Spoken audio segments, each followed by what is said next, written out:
"We're prioritizing Stephanie's birthday party over yours, Mom," my daughter Jessica announced, like she was discussing the weather. I smiled and nodded. Understood. She had absolutely no idea I'd just inherited a trust fund worth $8.2 million from my late Aunt Eleanor, the same Aunt Jessica had called that crazy old bat at last year's Thanksgiving dinner. When Jessica saw the photos from my intimate birthday celebration at the plaza with Manhattan's elite, she couldn't even form words. "Where are you watching from today? Drop your location in the comments below and hit that like and subscribe button. Let me take you back to how we got here, because trust me, this story gets better." It was Tuesday morning, March 15th, when my perfectly ordinary life took its first extraordinary turn. I was standing in my kitchen making my usual coffee when the phone rang. The caller ID showed Peterson and Associates, a law firm I'd never heard of. Normally, I would have let it go to voicemail, figuring it was some telemarketer with a fancy name, but something made me pick up. "Mrs. Margaret Thompson?" The voice was crisp, professional. "Speaking. This is David Peterson from Peterson and Associates. I'm handling the estate of Eleanor Whitfield. You've been named as the primary beneficiary." I nearly dropped my coffee mug. Aunt Eleanor had been my mother's sister, a woman who'd lived like a hermit in that massive house upstate for as long as I could remember. We'd sent Christmas cards, sure, but actual visits? Maybe twice in my entire adult life. "I'm sorry. There must be some mistake. Eleanor and I weren't particularly close." "No mistake. Mrs. Thompson, Miss Whitfield was quite specific. She left detailed instructions about how she wanted her affairs handled, including a sealed letter for you. Would Thursday at 2 p.m. work for you to come in?" Thursday couldn't come fast enough. I'd always lived paycheck to paycheck, even after my divorce 5 years ago. Working as a high school secretary wasn't exactly lucrative, but it had been enough to keep my head above water. Barely. The law office was in one of those glass towers downtown that always made me feel underdressed. Mr. Peterson was younger than I expected, maybe early 40s, with kind eyes behind wire-rimmed glasses. "Miss Whitfield was quite a remarkable woman," he began, opening a thick file. "She never married, no children, and apparently spent the last 20 years of her life making very shrewd investments." He slid a document across the desk. I read the number 3 times before it sank in. $8,200,000, plus the house, plus a portfolio of stocks that, according to him, were performing exceptionally well. "This can't be right," I whispered. "It's quite right. There's also this." He handed me an envelope with my name written in Eleanor's spidery handwriting.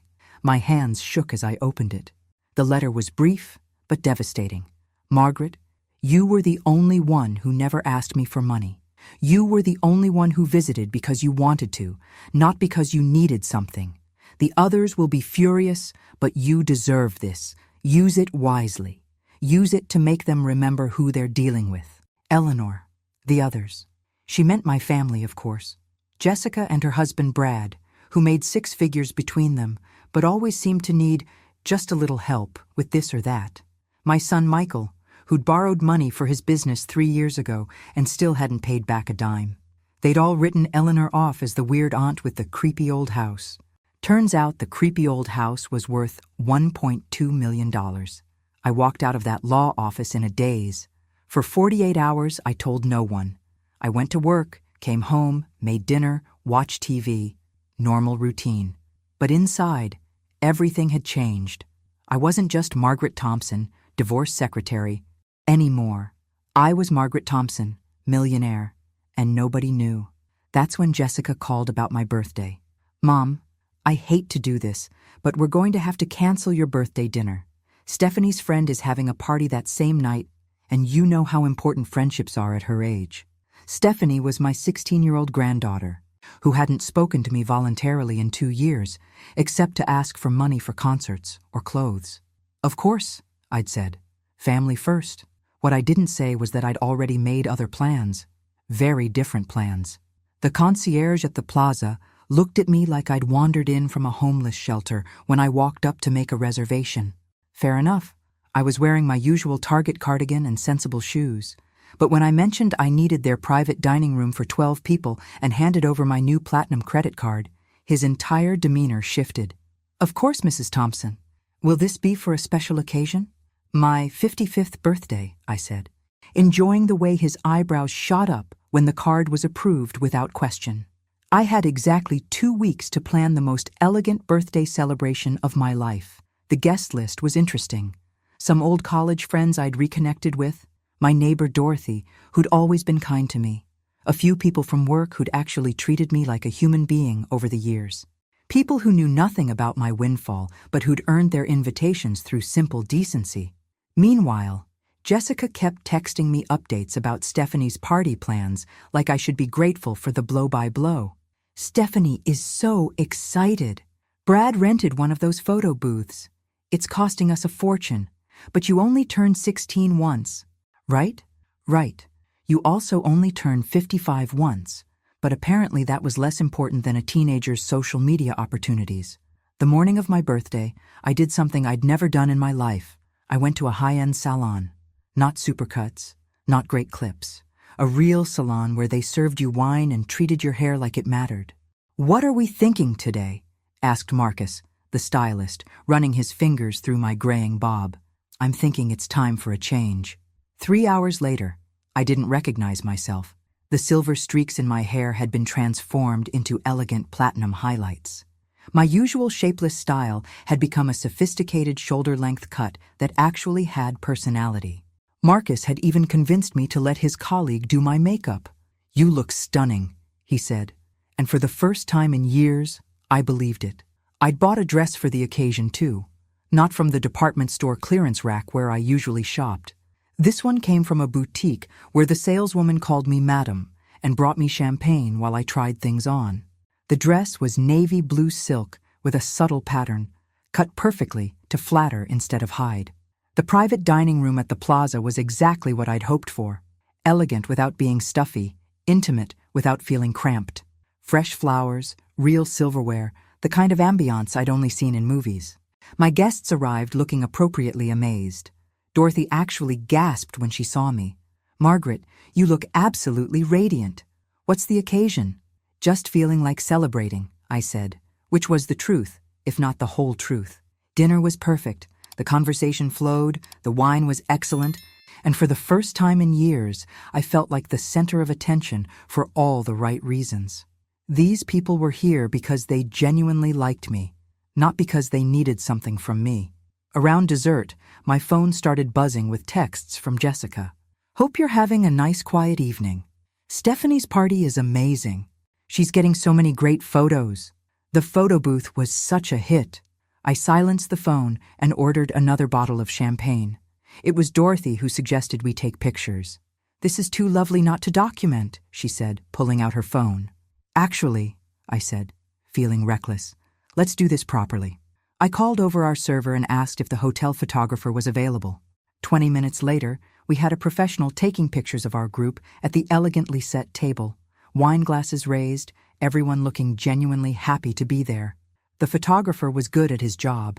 He caught candid moments, me laughing at one of Dorothy's stories, the warm glow of the candles, the way the light from the chandelier made everything look magical. "These are going to be beautiful," he promised, handing me his business card. "I'll have them ready tomorrow."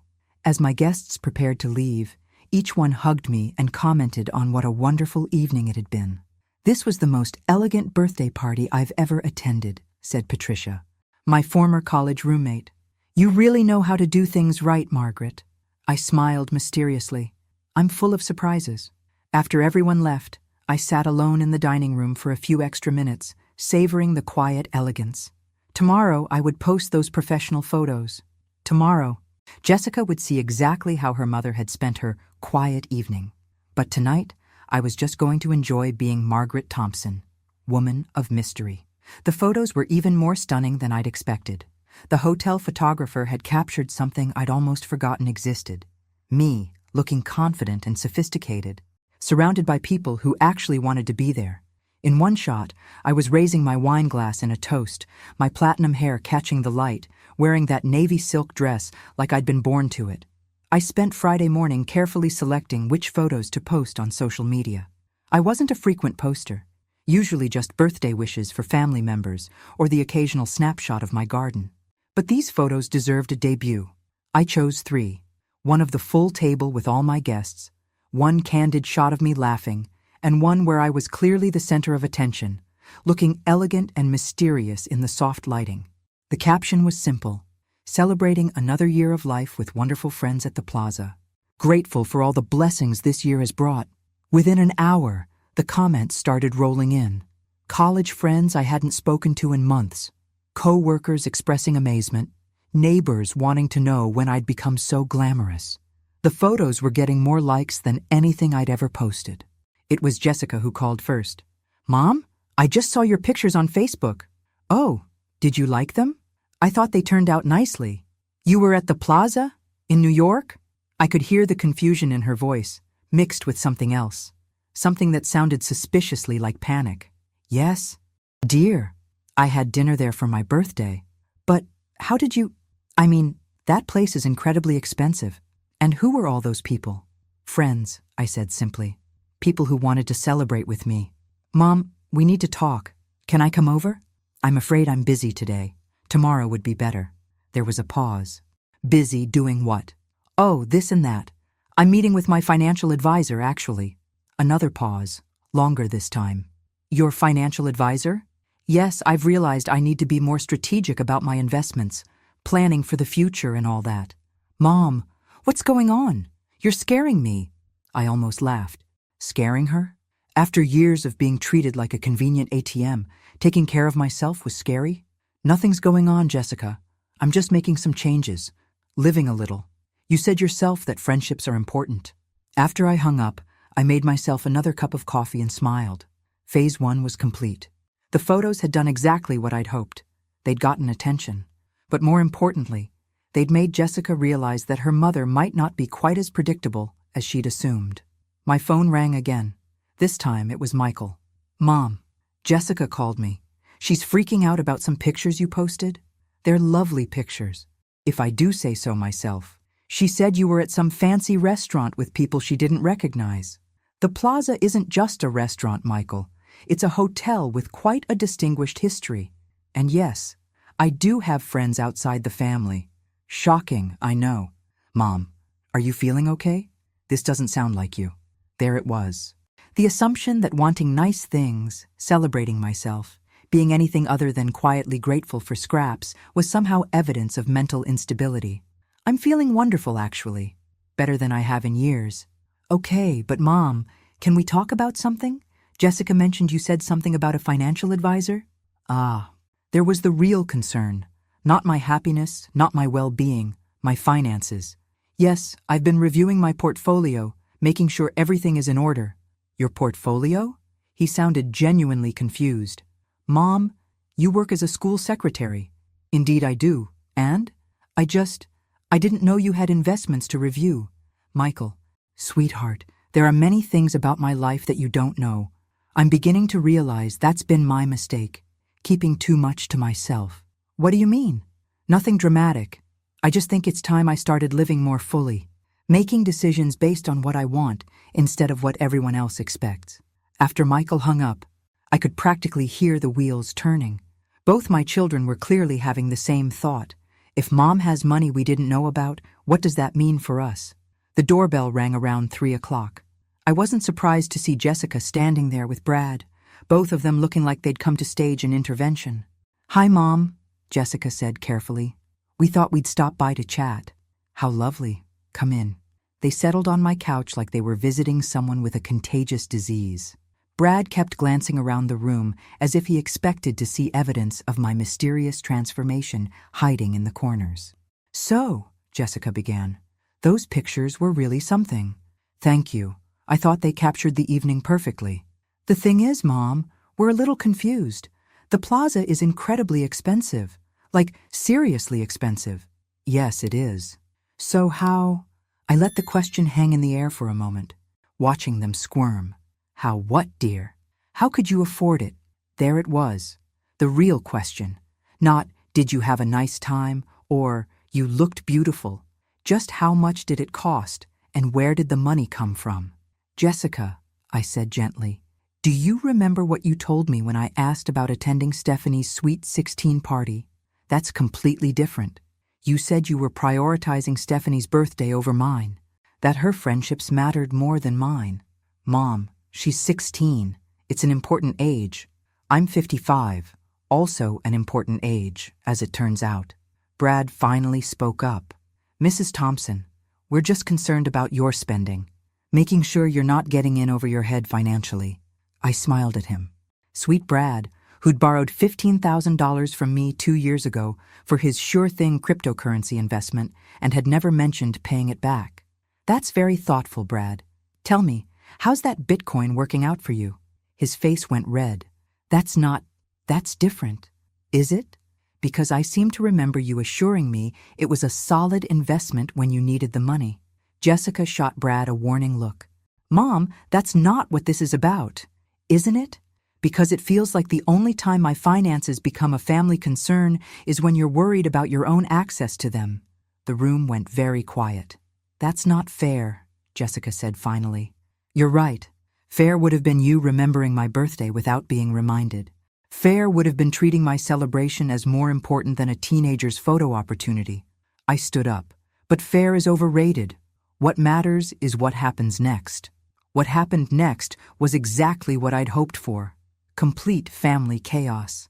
Over the weekend, my phone rang nonstop. Jessica called 3 times. Michael called twice, and Brad even tried calling once, which was unprecedented since he usually avoided talking to me directly. The conversations followed a predictable pattern. First, concern for my unusual behavior. Then, increasingly direct questions about my finances. Finally, barely concealed panic about what this meant for their own financial expectations. I let them stew for exactly 48 hours before calling a family meeting. I think it's time we all sat down and had an honest conversation, I told Jessica when I called Monday morning. Yes, I think so too. We're really worried about you, Mom. Wonderful. Tomorrow evening, 7 o'clock. My house. Should we bring Stephanie? No. This is an adult conversation. Tuesday evening came, and they arrived looking like they were attending a funeral. Jessica wore her most serious outfit, the black pantsuit she saved for parent-teacher conferences and court appearances. Michael looked uncomfortable in a button-down shirt instead of his usual t-shirt. Brad carried a manila folder, which meant they'd been doing research. I served coffee and store-bought cookies, same as always. Let them think nothing had changed. So, Jessica began, settling into her usual spot on the couch. We wanted to talk to you about these recent changes. Changes? The expensive dinner? The new look? This talk about financial advisors and portfolios? I sipped my coffee calmly. What about them concerns you? Michael leaned forward. Mom, we love you, and we're worried that someone might be taking advantage of you. Taking advantage of me how? Well, Brad opened his folder. We did some research on the plaza.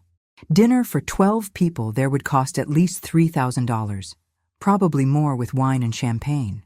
$4,200 actually, including gratuity. The number hit them like a physical blow.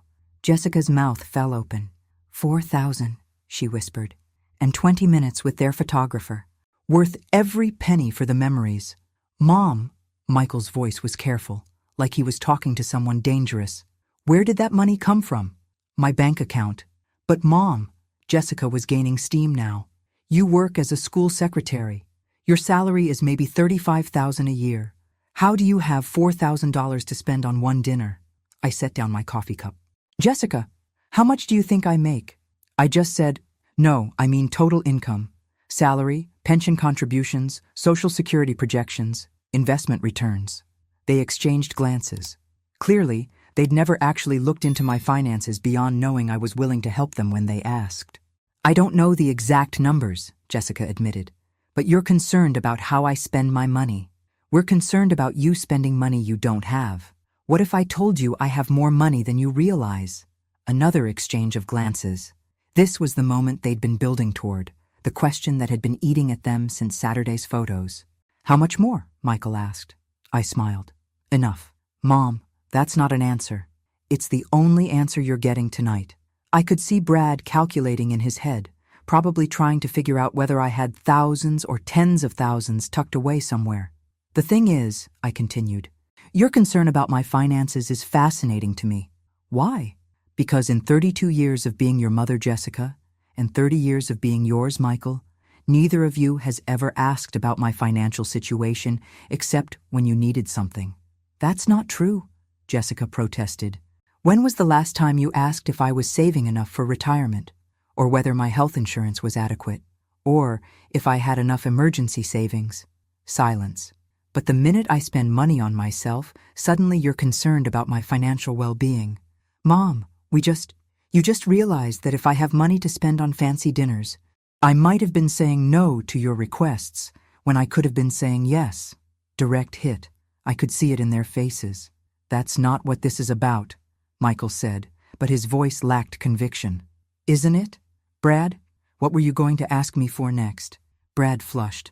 I don't know what you mean. The folder. Brad, what's in it besides restaurant prices? He glanced at Jessica, who nodded reluctantly.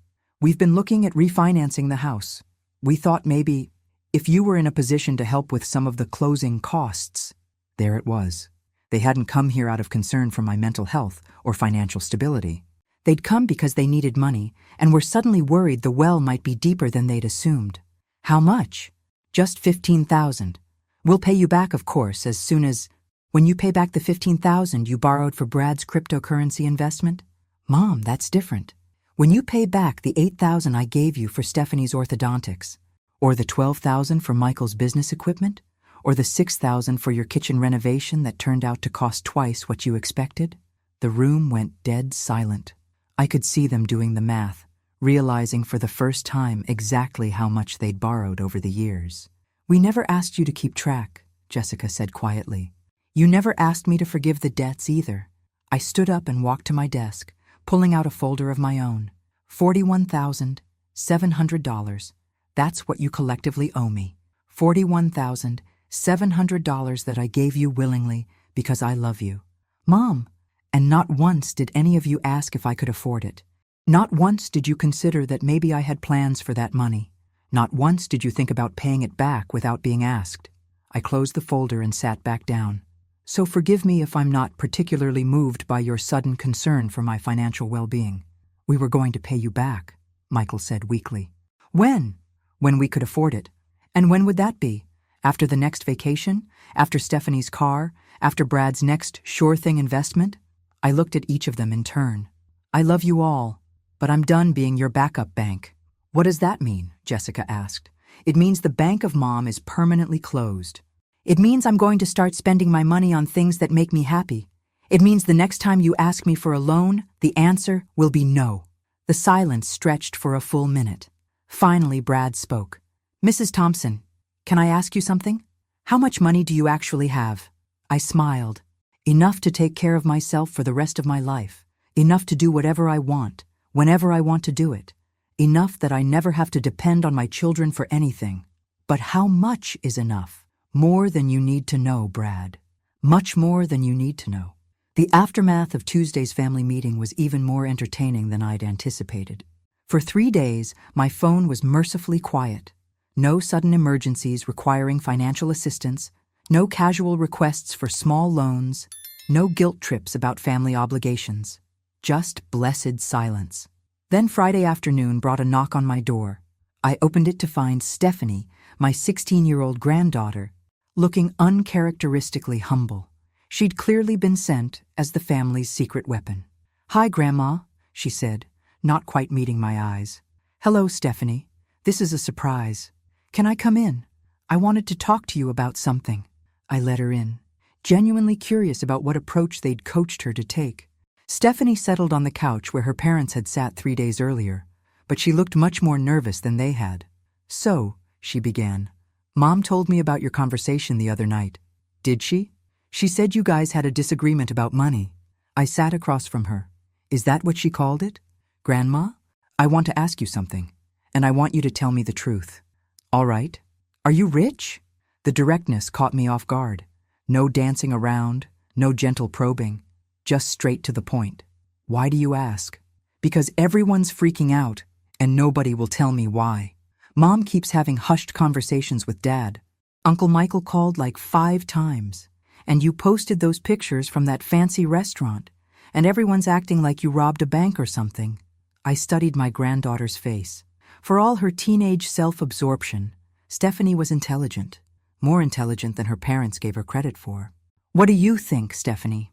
I think you have money that nobody knew about. And I think Mom and Dad are scared because they've been borrowing money from you. And now they're worried you might stop. Out of the mouths of babes. That's very perceptive. So are you. Rich, I mean. I considered my answer carefully. Stephanie was still a child, and whatever I told her would be repeated to her parents within the hour. Stephanie, do you know what your parents owe me? Owe you? Money they've borrowed over the years. She shook her head. $41,700. Her eyes went wide. Seriously? Seriously. Your orthodontics, your father's business ventures, their house improvements, various emergencies over the years? They never said they borrowed money from you. No, I don't suppose they would. Stephanie was quiet for a moment, processing this information. Is that why you're mad at them? I'm not mad. Sweetheart, I'm disappointed. There's a difference. What's the difference? Mad means you want to punish someone. Disappointed means you've realized you expected better than you should have. She nodded slowly. So what happens now? Now I stop lending money to people who don't pay it back. And you start spending it on yourself? Exactly. Good for you. Grandma, that surprised me. You're not upset? Why would I be upset? You worked hard for your money. You should get to spend it on whatever makes you happy. Your parents might not agree. My parents are kind of spoiled, Stephanie said matter-of-factly. They always expect things to work out because they usually do. But that doesn't mean it's fair to you. We sat in comfortable silence for a few minutes. Grandma, can I ask you something else? Of course. That birthday dinner at the plaza, was it amazing? I smiled. It was absolutely amazing. The food, the service, the company. It was everything a birthday celebration should be. I'm glad. I'm sorry we missed it for my stupid party. Your party wasn't stupid, Stephanie. It kind of was. I mean, it was fun, but it was just a bunch of teenagers taking selfies. Your party looked elegant. It was elegant. Sometimes elegance is worth the extra cost. Will you show me the pictures? The good ones. Not just the ones you posted? I got my laptop and pulled up the photographer's gallery. Stephanie scrolled through the images with genuine appreciation. Grandma, you look like a movie star in these. That's very sweet of you to say. I'm serious. You look happy. Really happy. I don't think I've seen you look that happy in, I don't know, ever. That hit me harder than I'd expected. Have I seemed unhappy to you? Not unhappy exactly. More like tired. Like you were always taking care of everyone else and never got to rest. From the mouths of babes, indeed. Well, I said, I'm planning to rest more often now. Are you going to do more fancy dinners? I'm planning to do whatever makes me happy. Can I come sometime? To one of your fancy dinners? I looked at her. Really looked at her. Stephanie was on the verge of becoming a young woman, caught between her parents' expectations and her own emerging sense of independence. Would you like that? I would love that. I've never been anywhere really elegant. Then we'll plan something special. Just the two of us. Her face lit up. Really? Really? But Stephanie? Yeah? This stays between us for now. I think your parents have enough to worry about without adding grandmother-granddaughter dinner dates to the mix. She grinned. It'll be our secret. After Stephanie left, I sat in my quiet house and thought about what she'd said. That I'd looked tired for years, always taking care of everyone else. How had I let that happen? When had being needed become more important than being respected? My phone buzzed with a text from Jessica. Did Stephanie talk to you? We didn't send her over, I swear. She went on her own. I texted back. We had a lovely chat. What did you two talk about? Grandmother-granddaughter things. Mom, please. We're really worried about this whole situation. I stared at the message for a long moment before typing my response. Jessica, I've been worried about my financial future for 30 years. I've been worried about having enough for retirement, enough for emergencies, enough to maintain my independence as I age. And I handled those worries by myself because I didn't want to burden my children. So forgive me if I'm not particularly concerned about your worry that I might stop enabling your financial irresponsibility. I hit send before I could change my mind. Her response came back immediately. That's harsh, Mom. Yes, I typed, it is. The second family meeting wasn't my idea. Jessica called Saturday morning and announced they were coming over to clear the air. She used her firm voice, the one that had worked on me for 30 years, but felt strangely powerless now. I'm actually busy today, Jessica. Busy doing what? I'm going car shopping. Car shopping? Mom, your car is only 3 years old. My car is a practical sedan that gets good gas mileage and has room for other people's groceries. I'm thinking about something more fun. The silence on the other end told me everything I needed to know about Jessica's mental state. Mom, we really need to talk. As a family. Fine. 2 o'clock. But I have an appointment at 4, so keep it brief. They arrived precisely at 2, all three of them wearing identical expressions of barely contained anxiety. Michael had even brought Ellen, his girlfriend of 2 years, which meant they'd decided they needed witnesses. Ellen, I said warmly, how lovely to see you. How are the wedding plans coming? Ellen smiled nervously. We've actually decided to postpone for a while. Oh? Nothing serious, I hope? Just some financial considerations, Michael said quickly. Ah, so Michael had been planning to ask for money for the wedding, and my recent Declaration of Independence had thrown a wrench in those plans. That's probably wise, I said. Weddings can be so expensive when you want them to be special. We all settled in the living room with the same awkward energy as a therapy session. Mom, Jessica began, we owe you an apology. Do you? We've been taking your generosity for granted. We realize that now. I waited. Experience had taught me that whatever came after "but" would be the real message. But we're also concerned that you're making decisions based on emotion rather than logic. There it was. What decisions concern you? Well, Brad pulled out his phone. We looked up car prices at the dealership you mentioned. The models you were asking about are all luxury vehicles, $40,000 and up. Imagine that. Mom, Michael joined in, $40,000 could pay for Ellen's nursing school. It could be a down payment on a house. It's a life-changing amount of money. Yes, it could do all those things. If it were your money, it's not about the money being ours, isn't it? Because it sounds like you're upset that I might spend my money on something I want instead of something you need. We're upset that you're acting like money doesn't matter, Jessica said. Money matters tremendously. That's why I've been careful with it for 30 years. That's why I have $40,000 to spend on a car if I choose to. But do you need a $40,000 car? Brad asked. I turned to look at him directly. Brad, did you need a cryptocurrency investment? That's different. Did Jessica need a kitchen renovation that cost twice the original estimate? Mom, that's not... Did Michael need to start a business with equipment he couldn't afford? The business is doing well, Michael protested. I'm glad to hear it. So you'll be paying me back soon? Silence. You see, here's what I've learned, I continued. When you want something, it's an investment or a necessity or a once-in-a-lifetime opportunity. When I want something, it's frivolous spending that needs to be justified to a panel of judges. That's not fair, Ellen said quietly, then looked startled that she'd spoken. You're right, Ellen. It's not fair. Thank you for pointing that out. Ellen looked confused. I know what you meant. But you're absolutely right. It's not fair that a grown woman has to justify her purchases to her adult children. It's not fair that my financial decisions are subject to family committee review while yours are considered private matters. Jessica was getting frustrated. Mom, we're trying to have a reasonable conversation here. Are we? Because it feels like you're trying to find a way to make me feel guilty for having money you didn't know about. We're not trying to make you feel guilty, Michael said. Then why are you here? Another long silence. Finally, Brad spoke up. Mrs. Thompson, can I be honest? By all means. We came here to ask if you'd consider paying for our refinancing costs and Ellen's nursing school. Before we knew about whatever's changed. And now we don't know if we should still ask or if that would make us look greedy. I almost laughed. Finally, some honesty. How much? $15,000 for the refinancing, Jessica said. $12,000 for Ellen's school. $27,000. We'd pay you back, Ellen said earnestly. With interest. Like the $41,700 I'm already owed? Ellen's face fell as she realized her mistake. Mom, Jessica tried again. We're not asking for charity. We're asking for help from family. I helped Brad with his sure thing investment. I helped you with Stephanie's orthodontics and your kitchen renovation and your emergency car repair and your emergency roof repair. I helped Michael with his business startup. When does family help become expected support? We never expected. You absolutely expected it.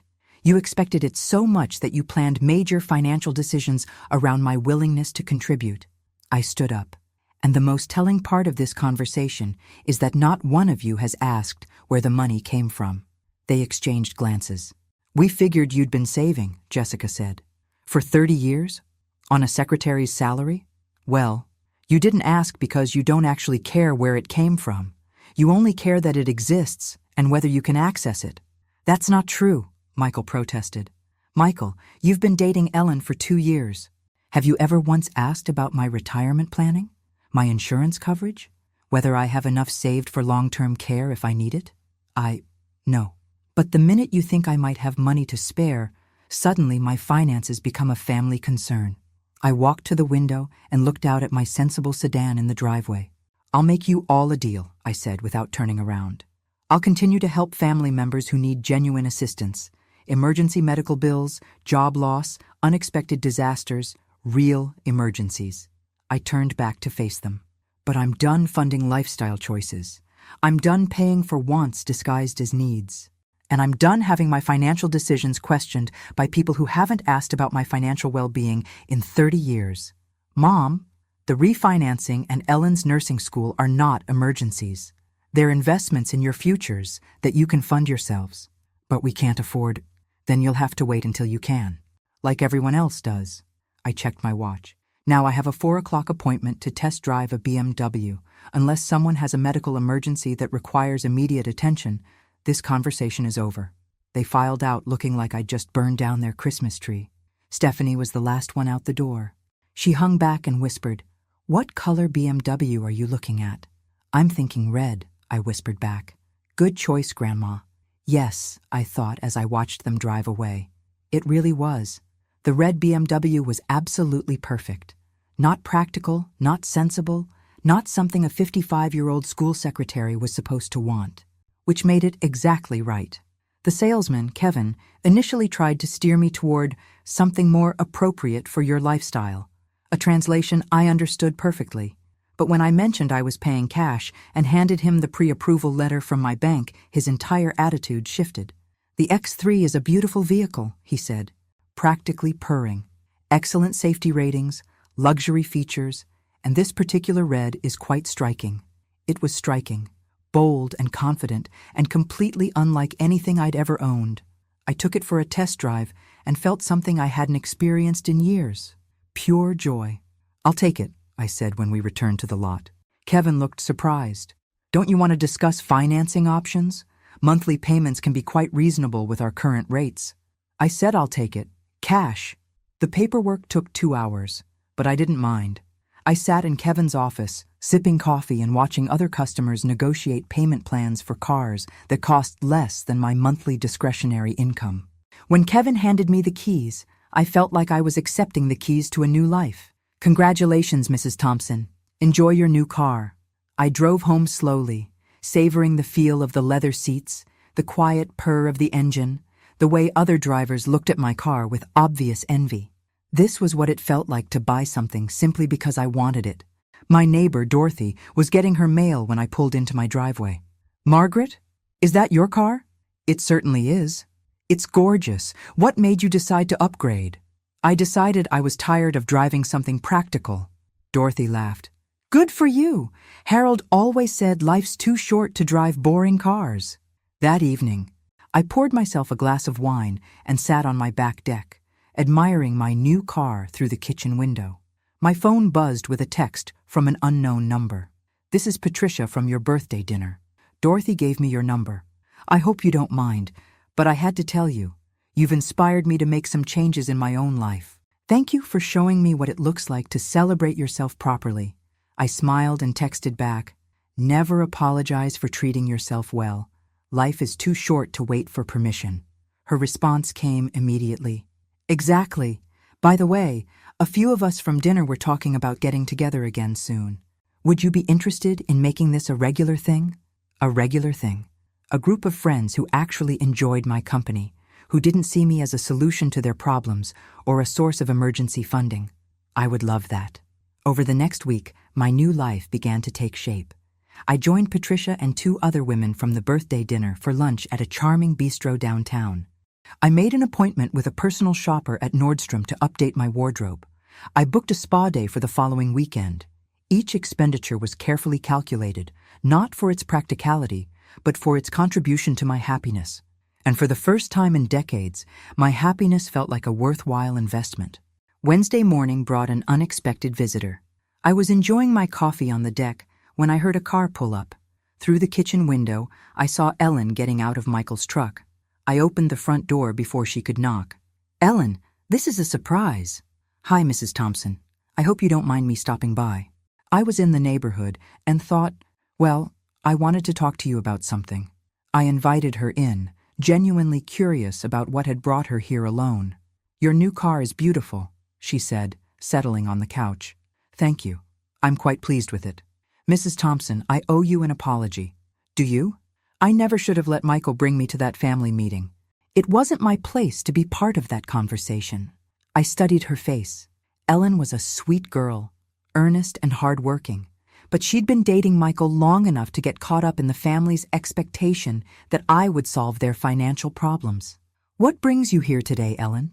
"I've been thinking about what you said, about the difference between emergencies and lifestyle choices. And you were right. Nursing school isn't an emergency. It's something I want, and I should find a way to pay for it myself." "That's very mature of you." "I've been looking into it, and there are payment plans, financial aid options, work-study programs. It might take longer, but I can do it without asking you for money." I felt a genuine surge of respect for her. "I'm impressed, Ellen. But I also wanted to ask you something, and I hope you won't think I'm being nosy." "Go ahead." "Michael thinks you won some kind of lottery or inheritance. Jessica thinks you've been secretly saving for decades. Brad thinks you might have made some kind of investment windfall. What do you think?" "I think it doesn't matter where the money came from. What matters is that it's yours, and you have every right to spend it however you want." "Smart girl." "But," she continued, "I am curious about something else." "What's that?" "Are you happy? I mean, really happy? Because Michael is worried that you're having some kind of midlife crisis, spending money to fill an emotional void." I considered her question seriously. "Ellen, do you know what I did for my last 10 birthdays?" "No. I made dinner for my family. I bought my own cake. I cleaned up afterward. I spent my birthday taking care of everyone else while they acted like they were doing me a favor by showing up." "That sounds lonely." It was. But I convinced myself it was what mothers were supposed to do. Put everyone else first. Be grateful for whatever attention I received. And now? Now I'm learning what it feels like to put myself first sometimes. To spend my money on things that make me happy instead of things that make other people comfortable. That doesn't sound like a midlife crisis. That sounds like common sense. "I like you, Ellen. You're much smarter than my son gives you credit for." She blushed. "Michael's a good guy. Well, he's used to having problems solved for him." "Yes, he is. And whose fault is that?" "Probably not entirely his." We sat in comfortable silence for a moment. "Mrs. Thompson, can I ask you one more thing?" "Of course. If Michael and I get married, and we have financial struggles the way couples do, will you help us? If you have genuine emergencies, yes. If you want me to fund a lifestyle you can't afford, no. That's fair.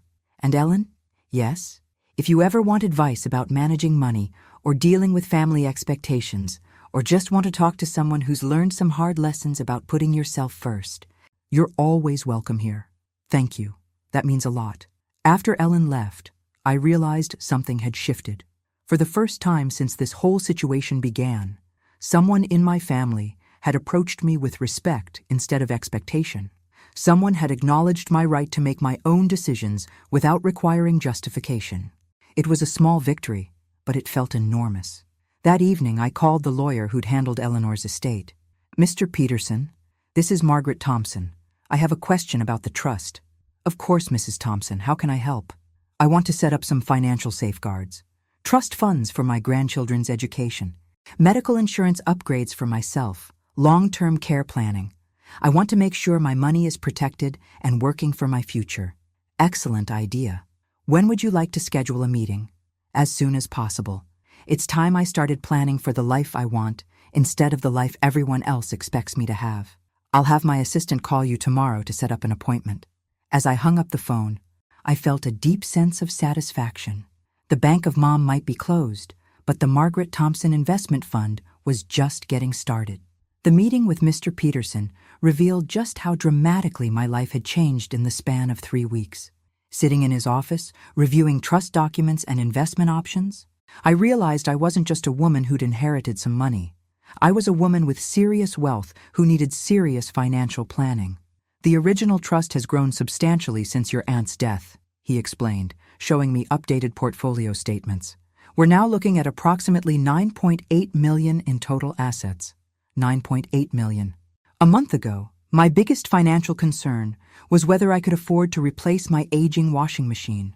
I want to establish education trusts for my grandchildren, I said. College, graduate school, whatever they need for their futures. Very wise. And for yourself?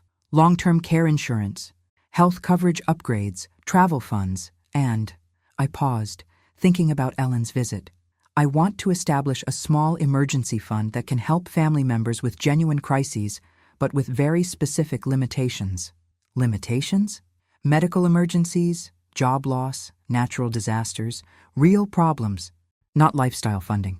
Mr. Peterson smiled. You've learned some hard lessons about family and money. I'm learning that having money changes how people see you, but it doesn't have to change who you are. By the time I left his office, I had a comprehensive plan in place. Stephanie and any future grandchildren would have their education fully funded. My own future was secure no matter what health issues might arise, and I had a structured way to help family members without enabling financial irresponsibility. I also had another surprise in store. Thursday evening, I called Stephanie. Grandma? This is unexpected. Is everything okay? Everything's fine. Sweetheart, I have a proposition for you. A proposition? How would you like to spend Saturday in Manhattan? Shopping, lunch at a nice restaurant, maybe a Broadway show if we can get tickets. Are you serious? Completely serious. Just you and me. A proper grandmother-granddaughter day. Mom will freak out if she finds out you're spending more money.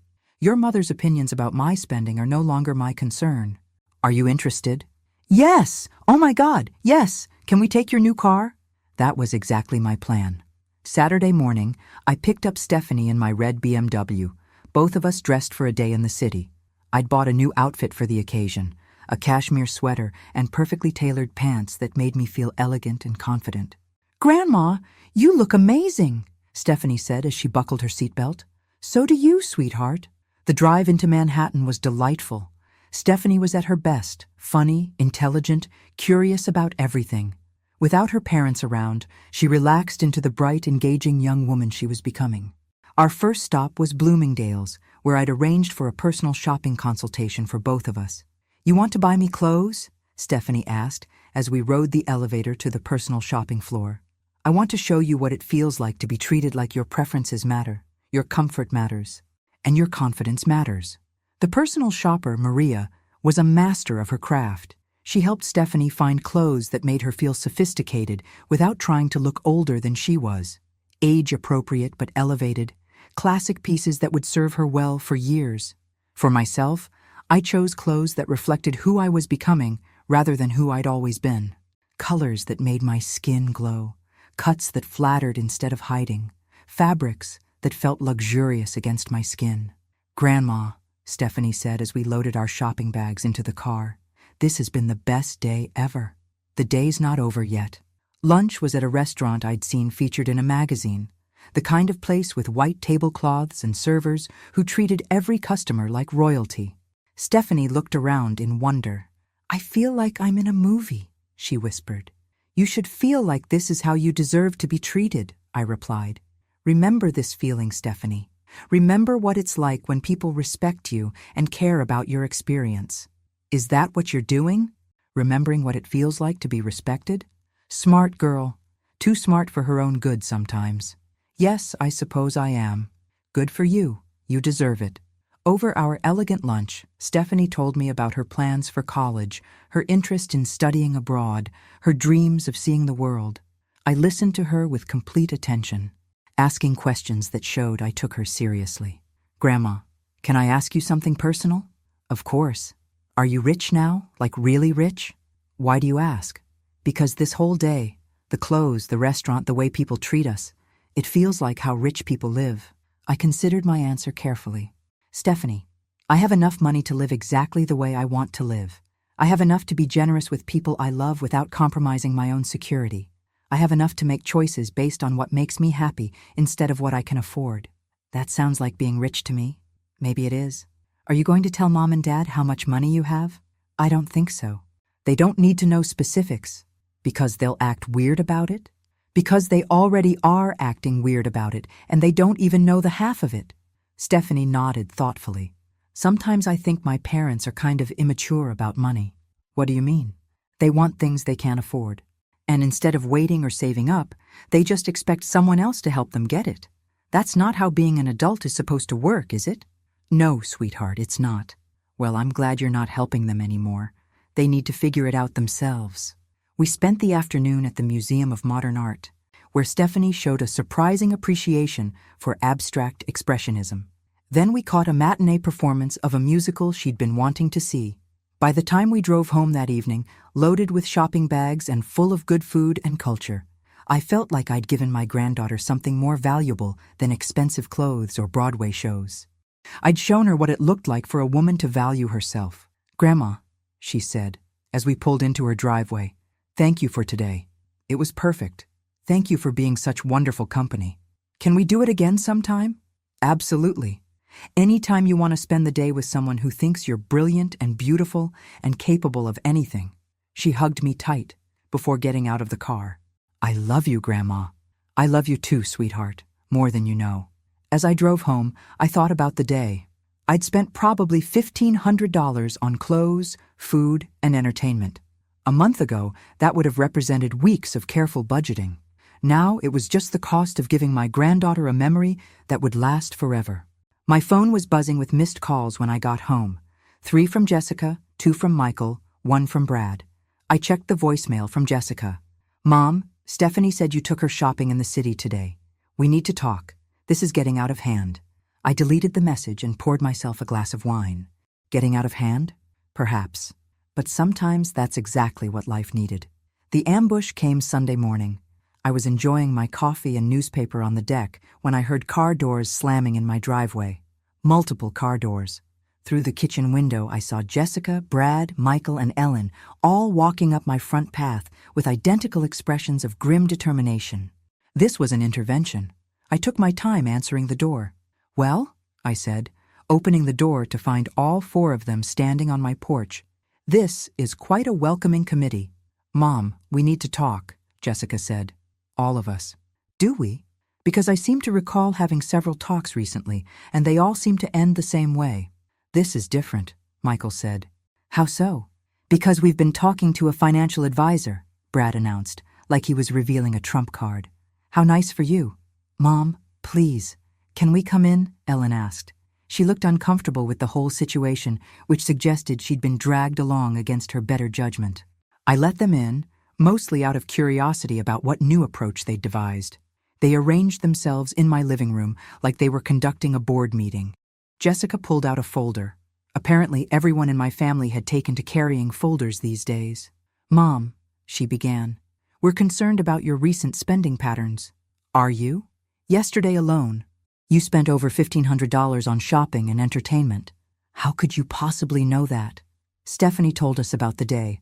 Bloomingdale's, expensive restaurant, Broadway show, new clothes for both of you." And that's irresponsible spending for someone on a fixed income." I almost laughed. "Fixed income? You're 55 years old with a secretary's salary. Even if you've been saving aggressively, you can't sustain this level of spending." "Can I?" Brad leaned forward with his folder. "We've done the math, Mrs. Thompson. Even if you've saved 20% of your income for 30 years, even with compound interest, you couldn't have more than maybe $400,000 total. Interesting calculation. So spending $1,500 in one day represents almost 0.5% of your entire net worth," Jessica continued. "At this rate, you'll be broke in 5 years. "Will I?" Michael jumped in. "Mom, we're not trying to control your money. We're trying to help you plan for your future." "My future? What happens when you need long-term care? What happens if you have a medical emergency? What happens when you can't work anymore?" I set down my coffee cup and looked at each of them in turn. "Those are excellent questions," I said. "What do you think happens?" "Well," Jessica said, "we'd help you, of course, but we'd need advance notice to plan for that kind of financial responsibility." There it was, the real concern. Not my financial security, but their potential obligation to support me if my money ran out. "I see. So you're worried that my current spending might leave you responsible for my care in the future." "That's not how we'd put it," Ellen said quietly. "How would you put it?" "We're worried about you," Michael said. "This isn't like you, Mom. The expensive dinners, the new car, shopping sprees in Manhattan. It's like you've become a different person." "Have I?" "Yes. The mom we know is careful with money, practical, responsible. You mean the mom you know puts everyone else's needs before her own wants. That's not, isn't it? The mom you know gives money to her adult children without question. The mom you know drives a sensible car and wears sensible clothes and lives a sensible life so she can be available when you need financial help." I stood up and walked to my desk, pulling out Mr. Peterson's business card. "I want you to call this number," I said, handing the card to Jessica. "Why?" "Because you seem to think you know my financial situation, and you're operating on assumptions that are—" I paused, choosing my words carefully. "Incomplete. Mom, we're not trying to snoop into your finances." "Yes, you are. You're trying to determine exactly how much money I have so you can calculate how much I can spend without compromising your future access to it." "That's not fair," Brad protested. "Isn't it?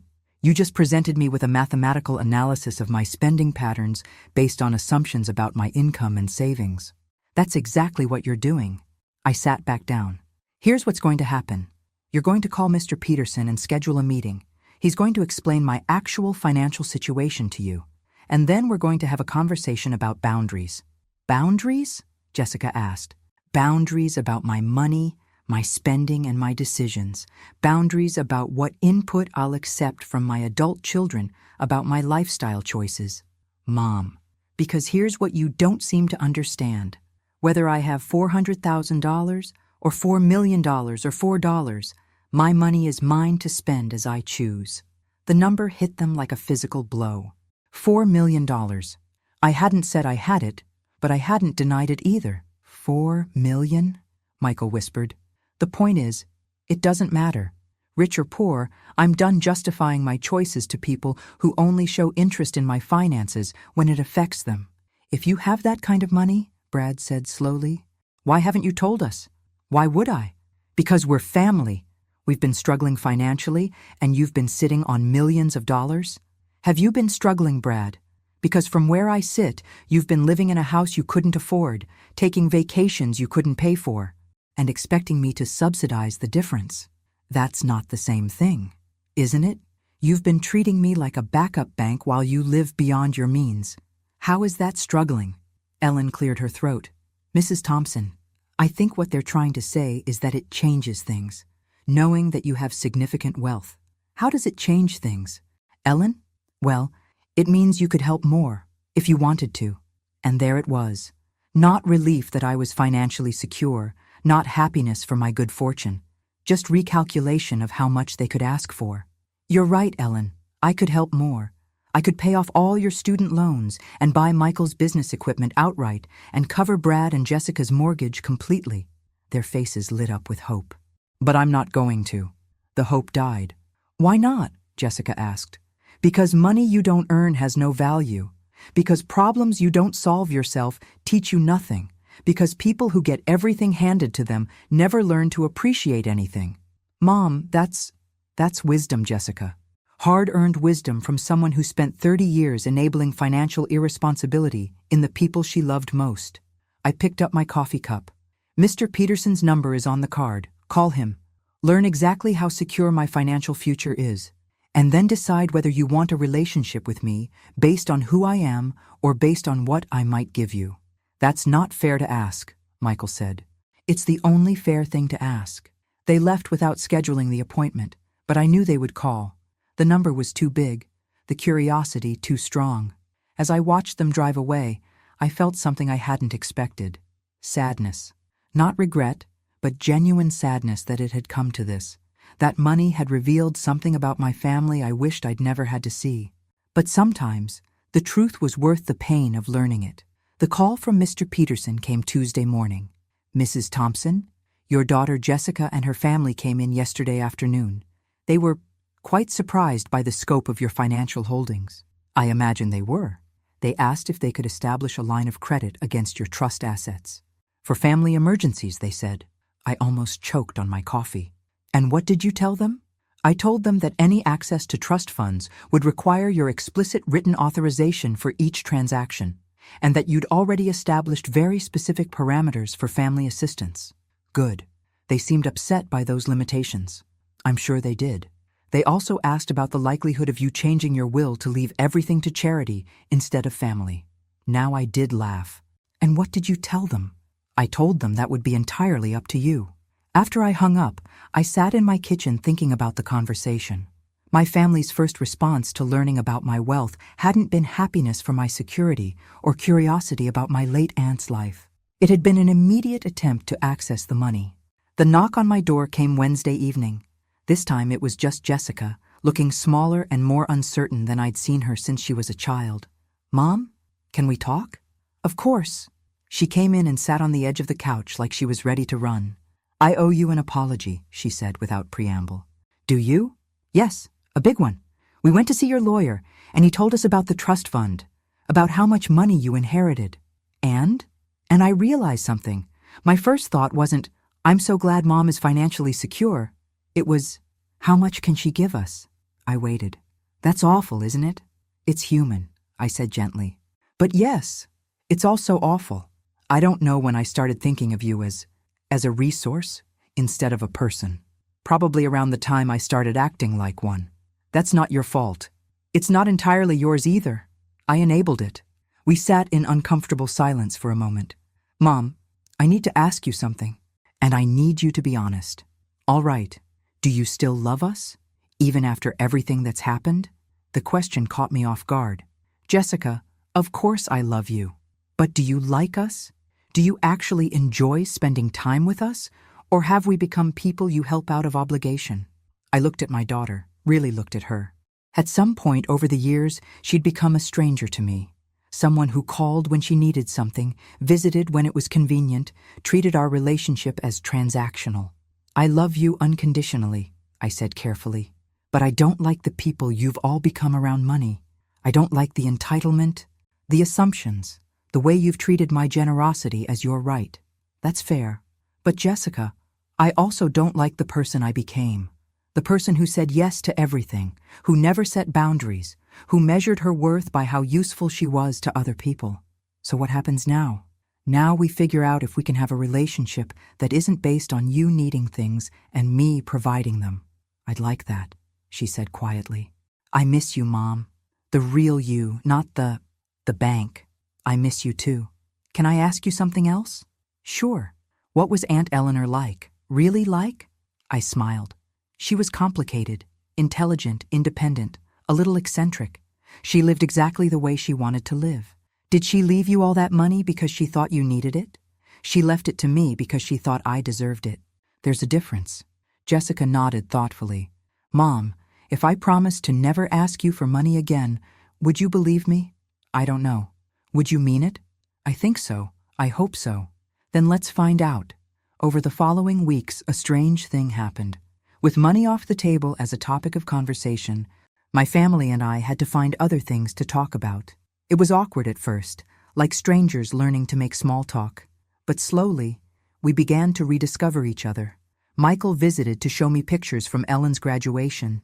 She'd found a way to pay for nursing school through a work-study program and graduated with honors. They were proud of what they'd accomplished on their own. Brad got a promotion at work and called to share the good news, not because it meant he could pay me back, but because he wanted to celebrate with someone. Even Stephanie seemed different. Less focused on material things, more interested in experiences and relationships. And Jessica? Jessica started calling just to talk. About her job, her friends, her thoughts about life. Not once did she mention money. On my 56th birthday, they threw me a party. Not because they felt obligated, not because they wanted something, but because they wanted to celebrate me. It was held at Jessica's house, but it was elegant in its simplicity. good food, thoughtful decorations, and a cake that Jessica had made herself instead of buying. The gift they gave me was perfect. A photo album filled with pictures from throughout our family history, with handwritten notes about their favorite memories with me. Memories that had nothing to do with money or help or obligations. Just love. As I drove home in my red BMW, I thought about Eleanor's letter. Use it to make them remember who they're dealing with. She'd been right. The money hadn't changed who I was. It had revealed who I'd always been underneath the habit of putting everyone else first. Margaret Thompson. Not the bank of mom, not a convenient resource, just Margaret, a woman who deserved to be loved for who she was, not what she could provide. The woman who looked back at me in my rearview mirror was confident, well-dressed, and genuinely happy. She was exactly who I'd always meant to become. Thanks for listening. Don't forget to subscribe and feel free to share your story in the comments. Your voice matters.